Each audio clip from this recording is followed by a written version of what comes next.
오늘은 부활이 계속되는 구세군 아현영문, 부활이 계속되는 구세군 아현영문이라는 제목으로 하나님의 말씀을 증거합니다. 최근에 책 제목이 재미있어서 한 권 사서 읽었는데, 이 책은 2008년도에 나왔습니다. 오래전에 나왔지만 제목이 재밌더라고요. 그래서 한번 읽었습니다만 7쇄까지 이렇게 많이 발행이 됐더라고요. 그 책 제목은 강아지 성도 고양이 신자. 재밌죠? 강아지 성도 고양이 신자. 또 이런 제목도 있네요. 이런 제목도. 이 책의 저자 밥 쇼그린이라는 분은 이 책을 쓰는데, 이분이 강아지와 고양이를 키웁니다. 강아지 이름은 자스민, 고양이 이름은 심바. 자스민과 심바를 키우면서 강아지와 고양이가 좀 다른 것을 이분이 발견하는 거예요. 근데 그게 신학적으로, 신앙생활에도 대단히 유사하다는 것을 발견하고 책을 쓴 거죠.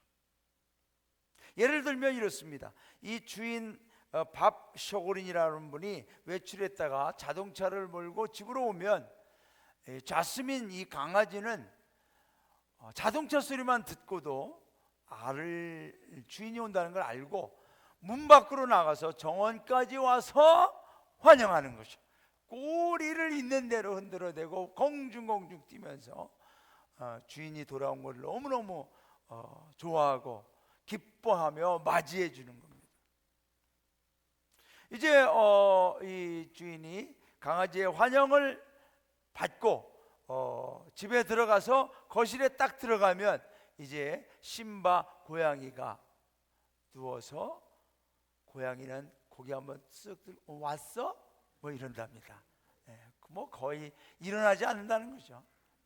그러다가 고양이는 뭐 좀 더 힘을 내서 그래도 한번 움직여 볼까 하고 움직이다 보면 이 밥 쇼그린의 다리를 한번 쓱 스치고 간답니다. 근데 그게 뭐냐면 알고 보니까 너는 내 거야 라는 표시랍니다.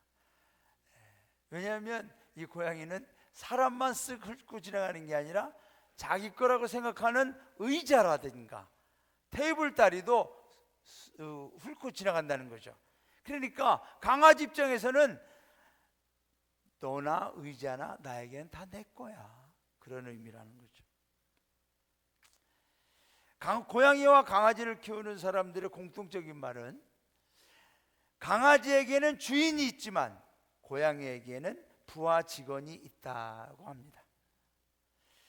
혹시 여러분 중에 고양이를 키우는데 또 제가 이런 말 한다고 시험 들지 마시고, 이건 제 얘기가 아니라 책에 나오는 이야기입니다. 강아지는 자기 주인에게 순종하는 법을 배우고, 고양이는 자기 주인이 자기에게 순종하기를 원한답니다. 강아지는 주인에게 이렇게 말한답니다. 당신이 나를 기호해주고 먹여주며 보살펴주고 사랑해주시는 것을 보니까 당신은 나의 하나님입니다. 고양이는 이렇게 말한대요. 당신이 나를 기호해주고 먹여주며 보살펴주고 사랑해주는 것을 보니 내가 당신의 하나님입니다. 다르죠? 이 저자 밥 쇼그린과 아내는 이 책을 쓰면서 오늘을 살아가는 그리스도인들이 강아지 신앙과 고양이 신앙이 좀 있다는 거죠. 강아지 성도는 하나님께 순종하기를 원하지만 고양이 신자들은 하나님이 자기를 따라주기를 원한다는 겁니다. 천국에 가고자 하는 마음도 좀 다르다고 해요. 고양이 신자는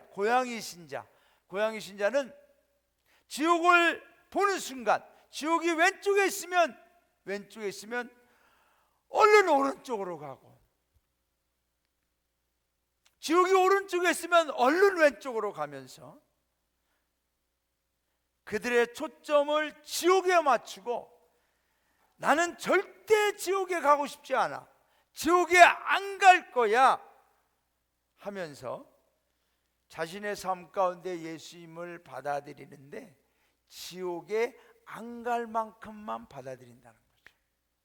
고향의 신자들. 그러면서 주님을 찬양합니다. 나는 지옥에 안 가게 됐습니다. 그러니까 모든 관심의 초점이 자기 자신이라는 겁니다. 강아지 성도는 좀 다르다는 거죠. 강아지 성도는 천국을 본다는 겁니다. 천국이 오른쪽에 있으면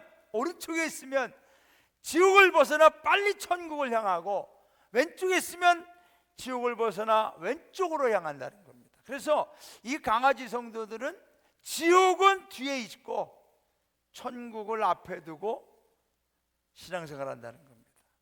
그러면서 말하기를 나는 아름다울 뿐 아니라 아름다움 그 자체인 주님을 발견했습니다. 나는 강하실 뿐 아니라 능력 그 자체이신 주님을 만났습니다. 나를 사랑하실 뿐 아니라 사랑 그 자체이신 주님을 나는 사랑하며 그분께 내 삶을 드립니다. 강아지 성도와 고양이 신자 좀 다르다고 합니다. 우리 성도님들은 강아지 쪽에 가깝습니까? 고양이 쪽에 가깝습니까? 저는 강씨입니다. 그래서 강씨가 이렇게 좋은 적 처음이에요. 자, 지난주에 우리는 부활절 주일 예배를 드렸습니다. 1년에 한 번 절기 예배를 드리죠. 절기의 장점은 그 절기를 통하여 아주 중요한 그 메시지와 사건과 또 그때 역사하셨던 하나님을 우리가 기억하고 기념한다는 데 있습니다. 평소에는 사실 우리가 부활이라고 하는 것을 생각 잘 못하고 지내올 때가 많지 않습니까? 그런데 단점이 있습니다. 단점은 뭐냐면 이 절기 예배의 단점은 한번 부활절 예배를 드렸으면 이제 우리는 더 이상 부활에 대한 생각을 또 내년으로 미룹니다. 더 이상 생각하지 않습니다. 한번 행사로 드려진 행사와 예배로 부활에 대한 모든 것을 우리는 다 느꼈거나 알거나 부활에 대한 우리의 의무 또는 뭘 어쨌든 다 했다고 생각하는 거죠. 그래서 이것이 잘못하면 형식적으로 치우치게 되죠. 오늘 저와 여러분은 어떻습니까? 부활절 예배를 드렸기 때문에 이제 부활이라고 하는 것은 나의 신앙생활에 있어서 더 이상 관심의 어떤 주제가 되지 못한다고 생각하십니까? 지난주에 말씀드린 대로 우리는 오늘도 내일도 나를 위해 십자가를 지시고 십자가에서 죽으셨지만 다시 살아나신 예수 그리스도를, 그분의 부활을 증거하는 증인들로 매일 매 순간 우리의 모든 목적이 부활의 주님을 경배할 뿐 아니라 부활의 주님을 증거하고 전하는, 그래서 누군가를 우리처럼 사망에서 생명으로 옮겨놓는 그러한 부활이 우리의 삶의 주제가 되고 핵심이 될 수 있기를 주님의 이름으로 축원합니다. 부활은 하나의 이벤트가 아닙니다. 저와 여러분에게 현실적으로 실제적으로 일어난 일입니다. 여러분, 우리에게 부활이 일어났습니까? 안 일어났습니까? 일어났습니다. 우리에게 이미 저와 여러분은 부활을 경험한 사람들이고 우리 안에 부활의 역사가 이미 존재하고 있습니다. 요한복음 5장 24절에 보면 내가 진실로 너에게 이르노니 내 말을 듣고 또 나 보내신 이를 믿는 자는 영생을 얻었고 심판에 이르지 아니하나니 사망에서 생명으로 옮겼느니라. 여러분, 사망 죽어가다가가 아니죠. 이미 우리는 영적으로 죽었어요. 죽은 상태에서 생명으로 옮겼잖아요. 즉 죽은 상태에서 다시 생명으로 살아난 거잖아요. 부활이 우리 안에 이미 일어난 줄로 믿습니다. 그러니까 부활의 삶을 사는 거예요, 우리는. 할렐루야. 부활의 삶을 사는 거예요. 부활의 삶을. 부활의 복음, 부활의 사건, 부활의 실제적이면서도 현실적인 역사는 지금도 저와 여러분 안에서 일어나고 있을 뿐 아니라 더 나아가 수많은 사람들의 영적 죽음과 생명 가운데서도 일어나도록 우리가 해야만 할 줄로 믿습니다. 사람들이 묻습니다. 부활이 있습니까? 증거가 있습니까? 우리는 지난주에 말씀드린 대로 성경이 증거입니다. 구전으로 내려오는 것들이 증거입니다. 역사학자들 요세푸스 같은 사람들의 기록이 증거입니다. 예수님의 빈 무덤이 증거입니다. 여러분, 이 모든 것보다도 가장 확실하고 분명하고 대체할 수 없는 가장 큰 증거는 저입니다. 나입니다. 내가 그 부활의 증거입니다. 증인입니다라고 저와 여러분이 부활을 전할 수 있는 부활의 증거자들이 되어야 할 줄로 믿습니다. 나를 통하여 누군가는 살아나야 돼요. 부활해야 될 줄로 믿습니다. 내가 이 땅에 존재하는 한, 내가 예수 믿는 한, 내가 하나님 앞에 서기 전에 무슨 일이 있어도 그게 내 와이프가 될 수도 있고 남편이 될 수도 있고 자식이 될 수도 있고 내 이웃이 될 수도 있고 누구라도 단 한 사람이라도 저와 여러분을 통하여 부활이 증거되어지고 부활의 사건이 확장되어야 될 줄로 믿습니다. 내가 죽기 전에 해야 될 일이 뭔지 아세요? 죽기 전에 해야 될 일이 뭔지 아세요? 여러분, 아파트를 놀리는 거, 뭐 땅을 사는 거, 차를 아니에요. 누군가는 나 때문에 살아나야 되는 그 일이야말로 내가 죽기 전에 반드시 해야 되는 사명인 줄로 믿습니다.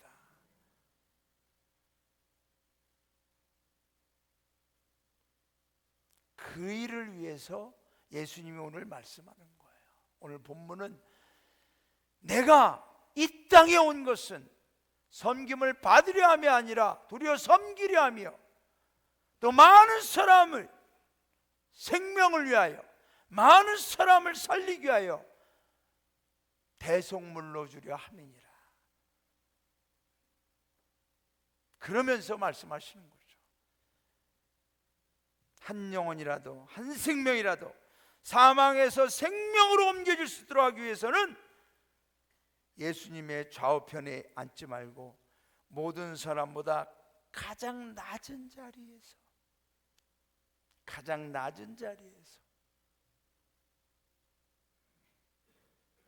한 영혼이라도 살려낼 수 있도록 하라는 것입니다.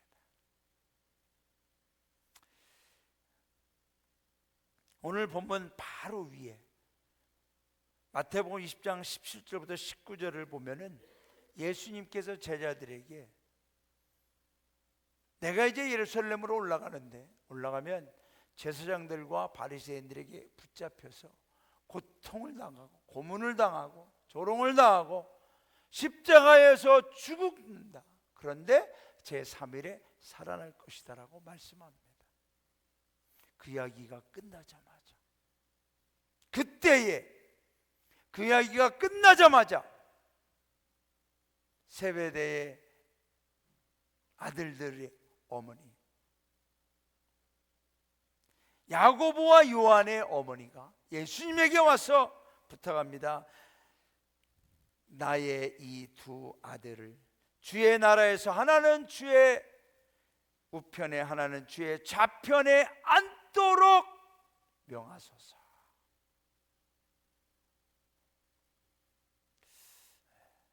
지금 예수님은 십자가에서 죽으심을 이야기하는데 이 엄마는 이분이 죽는다고? 그러면 빨리 미리 부탁을 드려놔야 되겠다. 그런데 이 말을 예수님만 들은 게 아니죠. 나머지 10명의 제자들도 들었어요.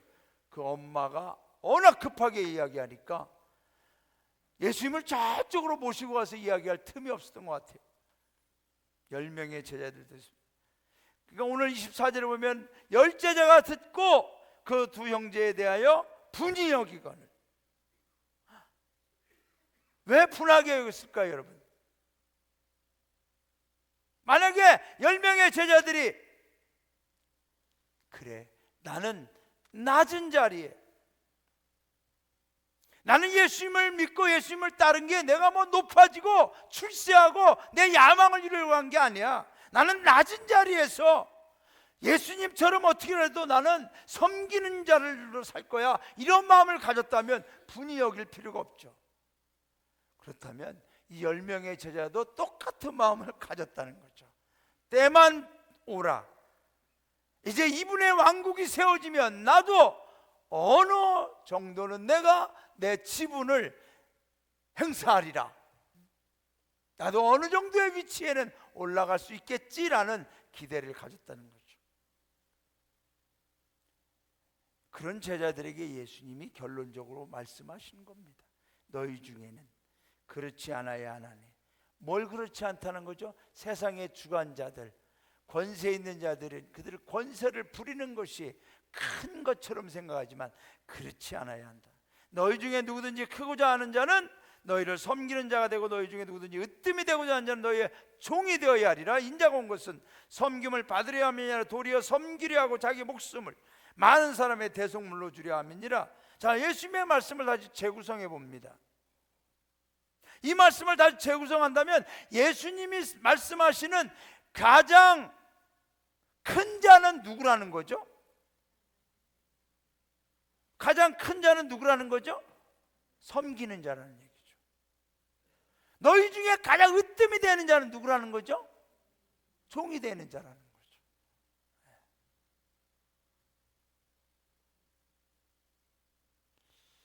우리 악대에서는 현준 씨가 오늘 여기 앉으세요. 시작한 지 얼마 안 되는데 악대는 복장도 벌써 아직 정식 본 악대원이 아니에요. 그래서 웃두리는 빨간색, 밑에는 그래서 반만 정식 악대원. 밑에도 이제 이런 거 입으면 정식 악대원이 돼요. 우리 상현 씨는 악대 중에 누가 제일 큰 자 같습니까? 악대원 중에 모두 다 아주 참 두루뭉실하게. 우리 악대 중에서 누가 제일 으뜸인 것 같아요?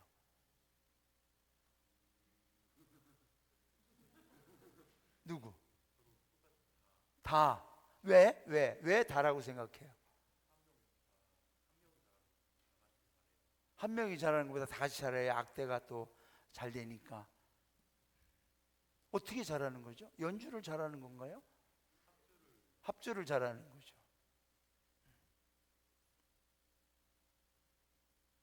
아마 우리 악대원들도 느낄 겁니다. 악대원 중에는 섬기는 분이 있을 거예요. 우리 세연 맞죠? 네, 세연자매 악대원 중에 우리 악대장님이 잘 섬기고 있습니까? 아, 그럼요. 아빠니까 이제 잘 섬기고 있어요. 우리 찬양대도 마찬가지죠. 찬양대에 누가 큰 자죠? 누가 으뜸되는 자죠? 종이 되는 분. 찬양대를 위해서 종이 되는 분. 찬양대실 연습 끝나고 악보가 여기저기 널려 있을 때 누군가는 남아서 치워주는 거죠. 악보 정리해 주는 거죠. 믹스커피 타먹고 여기저기 널려져 있는 거 누군가는 치워주는 거죠. 찬양대실을 섬기는 거죠. 그분이 큰 자예요. 그분이 으뜸이라는 거죠.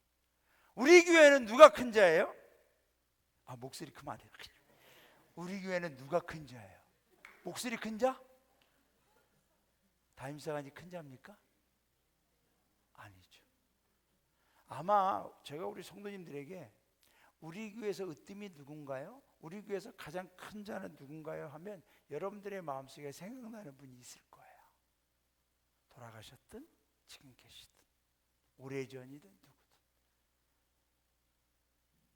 근데 그분이 우리 교회에서 목소리 제일 크고 힘이 제일 세고 뭔가 높은 자리에서 좌편과 우편에서 이러한 자가 아니었을 겁니다. 우리 성도님들의 생각에 떠오르는 분은 누군가? 그분 섬겼던 분, 종이 되어주셨던 분이 아마 기억날 겁니다. 예수님이 그런 거죠.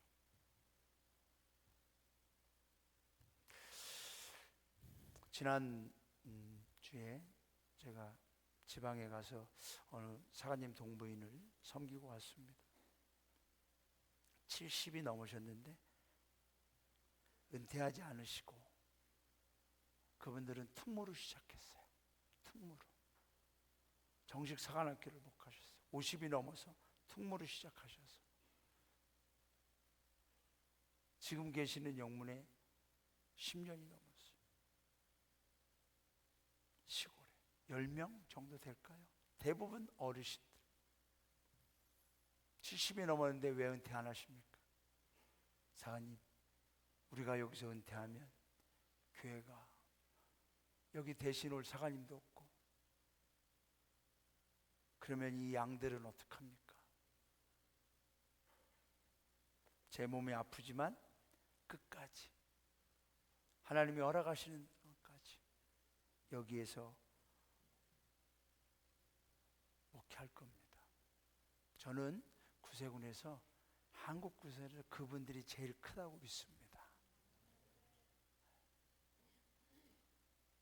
그분들이 가장 으뜸인 줄로 믿습니다. 그런 분들 때문에 한국 구세군을 하나님이 아직도 인정하시고 지켜주시는 줄로 믿습니다. 인간의 죄의 본성에서 가장 확실한 증세는 높아지고 싶다는 거죠. 커지고 싶다는 거야. 다른 사람들에게 내가 큰 사람이다, 높은 사람이라는 걸 알리고 싶은 거죠. 그러니까 우리나라는 특히 더 그런 게 기질적으로 있는 것 같아요. 학교도 대학교라고 하잖아요, 여러분. 대학교, 큰 학교잖아요. 다리도 좀 더 크면은 뭐라고 부르죠? 대교라고 하잖아요, 대교. 한남 대교라고 하잖아요. 머리가 큰 사람을 뭐라고 불러요? 대가리. 하여튼 대자를 좋아해. 어떻게 해서라도 대자를 붙이고 싶은 거야. 높아지고 싶죠. 마태복음 5장 13절부터 보면 예수님이 너희는 세상의 소금이다, 너희는 빛이다라고 말씀했습니다. 여러분, 이 말씀을 보시면 예수님이 소금을 먼저 말씀하십니다. 소금. 그리고 나서 빛을 이야기하죠. 그런데 우리는 평소에 뭐라고 하죠? 너희는 세상의 빛과 소금이라고 하죠. 소금과 빛이라고 하지 않아요. 왜 그럴까요?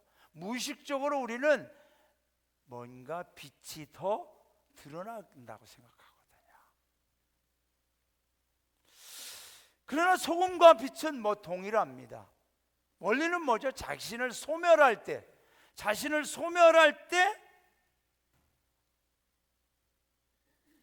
영향력이 나타나는 거죠. 소금이 녹아질 때, 녹지 않는 소금 아무리 뿌린들, 플라스틱 소금 아무리 뿌린들 안 되죠. 녹아서 없어지는 거죠. 빛도 마찬가지죠.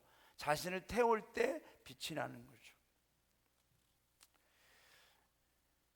우리말 가운데 이제 여러분 봄철입니다. 그래서 요즘에 봄에 많이 여행도 다니시고, 이 봄의 계절이 계속되면 좋을 텐데, 이제 다음 달부터 좀 더워지기 시작하면서 이제 여름에 이제 무성한 숲이 우거지는 녹음의 계절이 옵니다. 그래서 우리는 제가 몇 년 전에 있던 백화산 수련회에서 찍은 사진인데요, 저게 백화산입니다. 영동 백화산. 백화라는 것은 뭐냐면 여러분들이 과거에 잘 드셨던 소주 백화가 아니라 100번의 변화가 일어난다라는 뜻입니다. 그러니까 계절별로 산이 막 변화가 있다는 거죠. 녹음이 우거진다고 하죠. 저 산을 볼 때 얼마나 푸르르고 멋있습니까? 푸르르고. 근데 우리는 녹음이라고 그래요. 녹음. 푸를 녹자의 그늘음. 푸르름만 강조한다면 뭐 풍록 아니면 녹풍 이렇게 이야기할 수 있지만 옛날 분들은 녹음이라고 그랬어요. 자, 우리 시선에 딱 들어오는 게 푸르름이 들어오죠. 그런데 여러분, 그 푸르름을 드러나게 하는 그늘들이 보이나요? 저 수많은 푸르름의 나무들 틈새 점처럼 저런 그늘이 있기 때문에 저 푸르름이 지금 우리 눈에 들어오는 거예요. 그늘이 있을 때 푸르름이 산다는 거죠. 자, 여러분, 이 구세군 군복 왜 이렇게 짙은 색깔로 했을까요? 제가 전에 다른 교회 가서 집회를 했는데 3박 4일간 집회하는데 저희는 군복만 입고 하니까, 그랬더니 거기에 반주자가 저 강사님은 돈이 없어서 저것만 입고 하나 보다, 그래서 양복을 하나 사드려야 되겠다, 뭐 그렇게 생각을 했다고 그래요. 근데 우리는 전혀 그렇지 않죠. 저도 옷이 굉장히 많이 있습니다, 여러분. 네. 근데 왜 꼭 이 색깔만 입어야 될까요? 네. 아프리카의 사관님들의 군복은 무슨 색이죠? 흰색이죠, 흰색. 만약에 아프리카의 사관님들이 이 색깔을 입었다면 어떻게 될까요? 여러분, 같이 죽는 거죠. 그죠? 흰색을 입으니까 그분들의 블랙 컬러가 살아나는 거잖아요. 백인들이 군복 색깔을 정할 때 이건 우리나라가 정한 게 아니에요. 세계 구세군에서 서양의 구세군이 정한 거죠. 왜 이걸 정했을까요? 이 색깔을 입어야 하얀 자기들의 피부 색깔이 드러나니까. 의미가 있는 거죠. 어느 공동체든지 어느 가정이든지 의미 있어야 되는 거죠. 자기를 가리고 남을 도드라지게 하는 사람들. 우리 교회가 하나님 나라 공동체가 될 수 있었던 이유는 다 푸르름만 있어서 그런 게 아니에요. 알게 모르게 지금도, 과거에도, 지금도, 앞으로도 누군가는 음의 자리에 계시는 분이 있기 때문에 우리가 이 공동체를 이어가고 있는 줄로 믿습니다. 우리 악대를 보세요, 여러분. 코넷과 트럼펫만 다 그 악기만 본다고 생각해 보세요, 여러분. 아름답지 않아요? 그러나 트럼본과 베이스가 맞춰주거든요. 이분들은 음의 자리예요. 드러나지 않아요. 이 음의 자리에서 밑에서 이 밝은 음을 떠받쳐 주니까 밝은 음이 그 위에서 노는 거예요. 난 나팔을 못 불어도 이루는 알아요. 찬양대도 마찬가지잖아요. 찬양대. 그렇죠, 지휘자님? 베이스가 없이 다 소프라노 한다면은 힘들 거 아니에요. 그죠? 그래도 베이스가 장점이 뭐냐? 틀려도 표시가 안 나요. 그래서 굉장히 제가 선호하는 파트이기도 하지만 그래도 베이스가 받쳐주니까 소프라노가 사는 거죠. 엘토가 사는 거죠. 예수님이 오늘 뭐라고 하셔요? 예수께서 제자들을 불러다가 이르시되 이방인의 집권자들이 그들을 임의로 주관하고, 사람들을 데려다가 임의로 막 자기들 마음대로 다스리는 거예요. 그 고관들이 그들에게 권세를 부리는 줄을 너희가 알거니와 그게 너희가 생각할 때는 큰 자들이라고 생각하지만 그렇지 않다. 너희는 그러면 안 된다. 너희 중에 누구든지 크려고 하느냐? 섬기는 자가 되라. 으뜸이 되고자 하느냐? 종이 되라. 내가 온 이유가 바로 거기에 있다.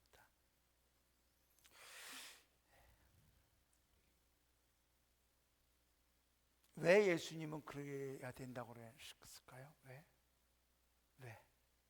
왜 너희는 섬기는 자 종이 되어야 된다고 그랬을까요? 예수님은 뭐죠? 자기 목숨을 많은 사람의 대속물로 주려 함이니라. 왜 예수님은 자신의 목숨을 많은 사람의 대속물이라는 것을 랜섬이라고 하는 것은 대신 죽어주는 거죠. 대신 채찍에 맞고 대신 빚을 갚아주는 거죠. 대신. 왜 당신이 그러시려고 했다는 거죠? 많은 사람 누구예요? 사망에서 생명으로 옮겨져야 되는 사람들, 즉 살려내야만 하는 영혼들인 줄로 믿습니다. 그게 바로 저와 여러분이었다는 거죠. 예수님처럼 우리도 다른 많은 사람들을 부활의 생명으로 구원하기 위해서 낮은 자리에, 섬기는 자리, 종이 되는 자리 있으므로 누군가 저와 여러분을 통하여 사망에서 생명으로 옮겨지는 부활의 사건은 지난주일로 끝나는 게 아니라 저와 여러분을 통하여 계속해서 우리 아현영문을 통하여 우리 성도님들의 삶을 통하여 확장되어지고 퍼져가고 더 많은 영혼들이 살아나는 부활의 역사가 이루어져 가야 될 줄로 믿습니다. 오늘 본문에 전과 후에 두 가지의 스토리가 나옵니다. 하나는 포도원 품꾼의 이야기가 나오죠. 예수님께서 오늘 말씀하시기 전에 먼저 하나의 이야기를 하십니다. 한 포도원 주인이 포도원의 일꾼을 찾으러 아침 6시에 나갔는데 어떤 사람이 일자리가 필요하다 해서 일하라고 그랬어요. 9시에 나가서 또 들어와서 일하라. 12시에 나가서 들어와서 3시에 나갔더니 또 있어요. 또 와서 일하라고 그랬어요. 그런데 5시경에 나갔는데 또 사람이 있는 거예요. 너 일하고 싶어? 일해. 포도원에 데려왔죠. 그래서 하루 종일 일을 했습니다. 이제 약속한 일당을 주기로 했습니다. 주인이 일당을 줍니다. 그런데 다 똑같이 주죠. 6시에 와서 본 사람이 5시에 와서 본 사람하고 자기가 똑같이 받는 거예요. 얼마나 기분이 나쁘겠습니까? 열받을 일이죠. 항의합니다. 이거는 unfair합니다. 이건 불공평합니다. 이런 수가 어디 있습니까? 주인이 말하죠. 무슨 얘기야?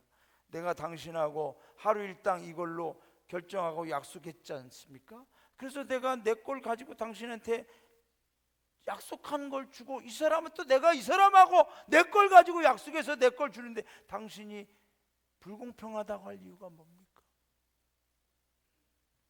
포도원 주인의 포인트는 뭡니까? 한 사람이라도 포도원 밖에서 있음으로 해서 죽어가거나 쓸모없이, 여기서 포도원은 하나님 나라를 의미하는 거죠. 예수 그리스도의 세계를 의미하는 줄로 믿습니다. 일찍 왔든 늦게 왔든 중요한 게 아니에요. 예수님의 관심은 누구라도, 심지어 강도라도, 십자가에서라도 내 나라에, 내가 원하는 구원의 자리에, 생명의 자리에 올 수 있다면 예수님은 그게 다라는 거예요. 우리는 비교하죠. 나는 6시부터 했습니다. 나는 9시부터 했습니다. 여러분, 우리 교회는 그런 교회가 아니라 언제 왔든 또 교회에서 일을 얼마나 하든 중요한 게 아니라 우리 안에 하나님 나라 안에 있다는 것 자체만 해도 우리는 행복하고, 그를 위하여 내가 낮은 자리에서 봉사하고 섬긴다면 하나님은 바로 그 사람이 으뜸이요 큰 자리로 여겨주시는 줄로 믿습니다.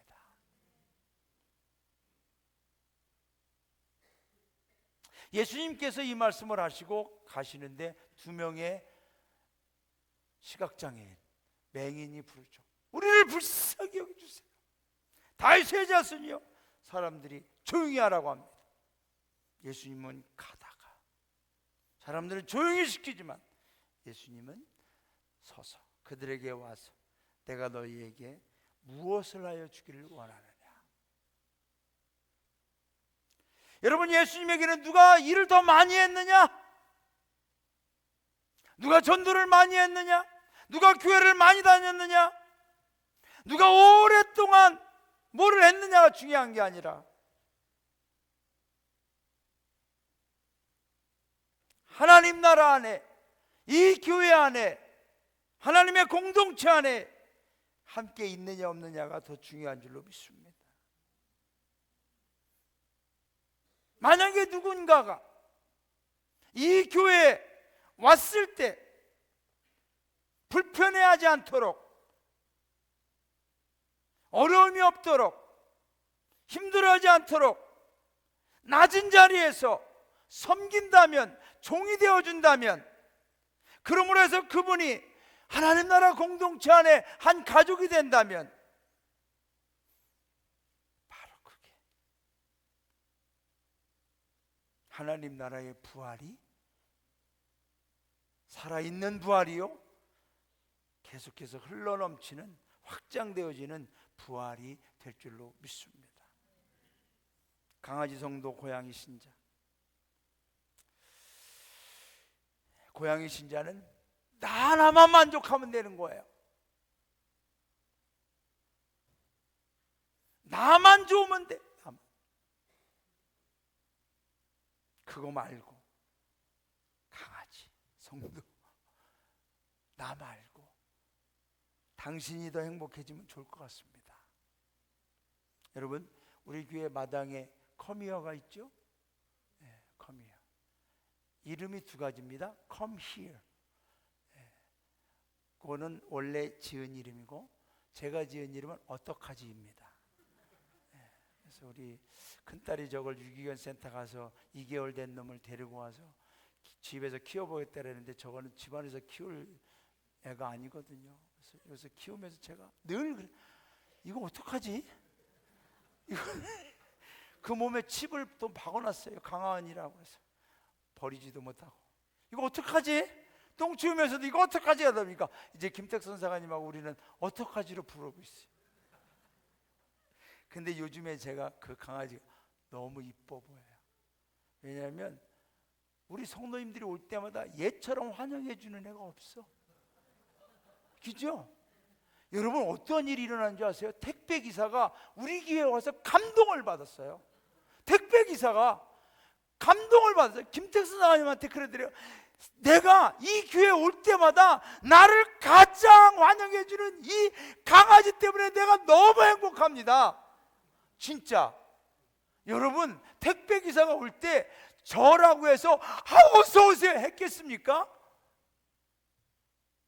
그분이 하루 종일 다니는 어느 집에서 얘처럼 이거 받아보겠습니까? 여기에 올 때마다 그 해주는 거야. 택배에서 감동을 받고 사무실에 와서 직접 이야기를 하더래요. 내가 여기 올 때마다 이 강아지 때문에 너무 감동입니다. 어린이들이 와도 좋아하고 우리 성도님들이 와도 좋아하고. 처음에는 어떡하지라 조금 힘들어서 했는데 요즘에 환영부교로 임명할까 지금.